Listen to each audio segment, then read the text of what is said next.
नमस्कार साथियों, हम आपका स्वागत करते हैं आपके अपने चैनल गुरु कृपा कंपटीशन चैनल में। दोस्तों, अभी 2 दिन पहले जो वीडियो बनाए उसमें आपका अच्छा प्यार रहा। अब लगातार इस चैनल पर मैं आपको जानकारी प्रोवाइड करवाता रहूंगा। और क्या है, वर्तमान की जो बेरोजगार है, आचार संहिता लगने के बाद एक कंफ्यूजन की स्थिति में आगे हैं कि आगे किसकी तैयारी करें, किसकी नहीं करें। पहले से वो जिनका सिलेक्शन हो गया है उनको हमारे चैनल की ओर से बधाई। और इस बार मैं आपको बता देता हूं, जो पिछले 10 सालों से तैयारी कर रहे हैं, जिनका सिलेक्शन नहीं हुआ है, उनका सिलेक्शन इन भर्तियों में हुआ है। तो दोस्तों, अगर आप लगातार अपनी तैयारी करते रहोगे तो मैं आपको विश्वास दिलाता हूं और गारंटी लेता हूं कि आपका सिलेक्शन जरूर होगा। क्योंकि सिलेक्शन उसी का होता है जो लगातार अपनी तैयारी और सबसे ज्यादा विश्वास। कई ऐसे स्टूडेंट थे जो ये सोचते थे कि इनका सिलेक्शन नहीं हुआ, उनका भी नहीं हुआ, लेकिन जब सिलेक्शन होता है तो एक पेपर में गोले बढ़ते ही पेपर में उसका सिलेक्शन हो जाता है। आज हम जो REET, first grade, second grade की नई भर्ती आएगी नहीं आएगी, वर्तमान में कुछ भर्तियों में जो सनसनी चल रही है पीटीआई भर्ती में, और आप देख रहे हो। इसके अलावा एक मेरे पास कॉल आया था कि सर, जो जूनियर अकाउंटेंट का एग्जाम है फरवरी में, वो क्या एग्जाम उससे पहले हमको भी मौका मिल सकता है क्या?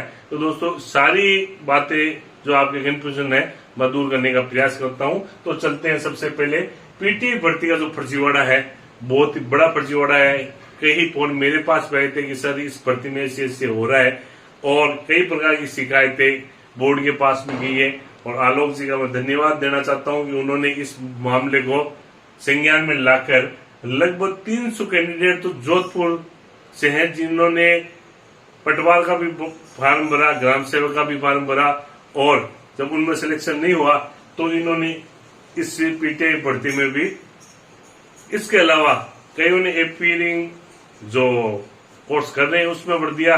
लेकिन जब उनका सिलेक्शन हुआ तो उन्होंने फर्जी 2-2 साल पहले के ये डिग्रियां लेके आ गए। तो इस प्रकार के जो फर्जीवाड़े हुए, मैं सरकार से कहूंगा इनकी बेरोजगारों की जो लगातार प्रयास कर रहे हैं, सरकार को ज्यादा सख्त होना चाहिए। तो दोस्तों, मेहनत पर विश्वास रखो। इसके अलावा जूनियर अकाउंटेंट के लिए मेरे पास कॉल आया था, कंप्यूटर अनुदेशक की भी वैकेंसी आएगी। बिल्कुल कंप्यूटर की इसमें मदरसा में इनमें वैकेंसी आ चुकी है 2500 पदों की, और इनमें और आएगी। मैं आपको बता देता हूं कि सरकार ने पहले से लेकर 12वीं तक जो सिलेबस तैयार कर लिया है, तो कंप्यूटर शिक्षक की भी शानदार वैकेंसी आने वाली है। तो इस चैनल के माध्यम से मैं आपको विश्वास दिलाता हूं और कहता हूं कन्फर्म, जो भी तैयारी करने वाले हैं कंप्यूटर अनुदेशक की, उनका सिलेक्शन जरूर होगा। तो अब इसके अलावा मैं आपको और जूनियर अकाउंटेंट के भी वापस फार्म भरवा सकते हैं, क्योंकि जो भी सरकार बनेगी तो हो सकता है कुछ भर्तियां डिले करें और एक बार वापस मौका मिल जाए, उससे पहले सेट हो जाए। तो जो इसमें आपको तैयारी करनी है। और इसके अलावा रीट के 20,000 पदों पर जो सरकार ने माध्यमिक शिक्षा बोर्ड के से खाका तैयार किया था, वो 20,000 पदों पर बिल्कुल मेरे पास सुबह से फोन आ रहे हैं कि सर आज अखबार में भी न्यूज आई है कि 20,000 पदों पर, तो जैसे ही ये वैकेंसी पूरी होती है तो सरकार की मंशा थी कि ये विज्ञप्ति और निकाल दे। लेकिन ये भर्ती इतनी कोर्टों में और में इनमें जाने से क्वेश्चनों में कईयों में डाउट अभी भी चल रहे हैं, और कई भी और जो आंसर में जिन्होंने आपत्तियां लगाई थी वो हाईकोर्ट में चल रहे हैं। इसलिए ये भर्ती थोड़ी लेट हो गई है 20,000 पदों पर। क्योंकि जो विधानसभा का चुनाव होने के बाद में जब लोकसभा के चुनाव होंगे, उससे पहले जो टाइम मिलेगा उसमें कोई भी सरकार आओ, सरकार को विज्ञप्ति निकालनी पड़ेगी, मैं आपको बता देता हूं।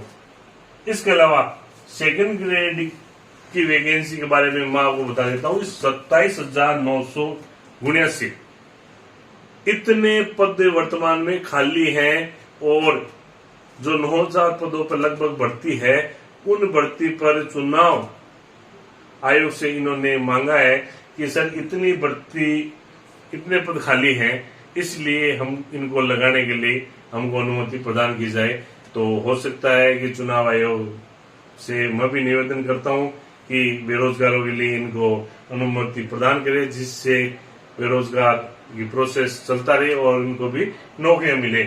इसके अलावा स्कूल लेक्चर के 17,420 पद खाली हैं वर्तमान में। इनकी भी शानदार वैकेंसी आने वाली है। और इसमें मैं आपको बता देता हूँ, जितने भी उच्च प्राथमिक 8वीं तक की स्कूलें थी वो सारी की सारी वर्तमान में उच्च माध्यमिक हो गई है, सीनियर सेकेंडरी स्कूलें हो गई है। तो सब में हालत यह है कि पद तो हो गए, लेकिन पद अभी सर्जित नहीं हुई। सर्जित नहीं होने से जो गांव की स्कूलों में जो पद खाली हैं, तो पद वेतन व्यवस्था होती है। जब हम भी महात्मा गांधी स्कूल में लगे थे तो हमारे भी वहां पर वेतन व्यवस्था नहीं थी, और उसके बाद पद सर्जित किए गए। उसी प्रकार फर्स्ट ग्रेड के भी आपको मैं बता देता हूँ 17,420 से इतने तो खाली हैं, जिसमें 6,000 माइनस कर लो तो भी 11,000 है। और अगर हिंदी अंग्रेजी अनिवार्य विषयों की तो इतने कितने पद आपको और मिल जाएंगे 17,420। तो लगभग फर्स्ट ग्रेड की 10,000 के करीब वैकेंसी कन्फर्म आएगी। वो भी मैं आपको बता देता हूँ लोकसभा चुनाव से पहले पहले। तो जो भी तैयारी करने वाले हैं उनके लिए शानदार मौका है। इसलिए स्कूल लेक्चर की सेकंड ग्रेड की भी आएगी, रीट की भी जरूर आएगी, क्योंकि रीट में भी क्या है कि जो रिटायरमेंट होते रहते हैं और सरकार को वैकेंसियां खोलनी है। इसलिए जो भी तैयारी कर रहे हैं उनसे हमारे चैनल की ओर से उनको शुभकामनाएं हैं। और आप अगर लगातार तैयारी करोगे, ये जो मौका है, क्योंकि अगर आप इस टाइम को आप ऐसे निकाल दोगे तो आने वाले समय में आपका जो तैयारी का सिस्टम भी टूट जाएगा और आपको नुकसान भी होगा।